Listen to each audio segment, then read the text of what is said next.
Hola, Club del Vi, us presento el vi blanc d'aquest mes de gener, ja estem al 2026, un nou vi, i ens anem a l'Atlàntic, Atlàntic interior, perquè ens anem a Galícia, a la província d'Ourense i a la denominació d'origen Valdeorras.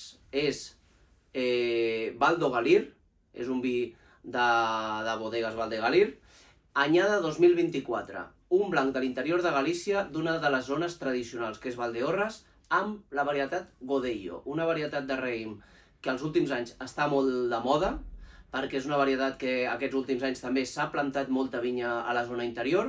Recordeu que en aquesta zona a l'estiu passat van haver-hi incendis, pel que sabem aquesta bodega i la seva zona no va ser de les afectades, però bueno, és una manera també de donar-li un petit recolzament per la nostra part. Godello, que és una varietat, a diferència de l'Albarino, no és tan aromàtica, però aquí sí que ens trobem una aroma floral i de fruita blanca.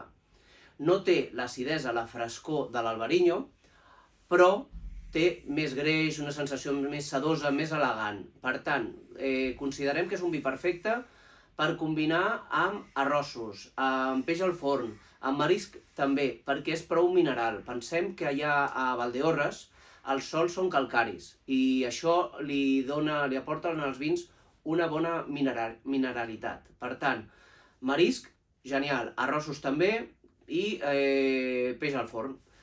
Res, us desitgem un feliç 2026 i disfruteu amb nosaltres. Salut!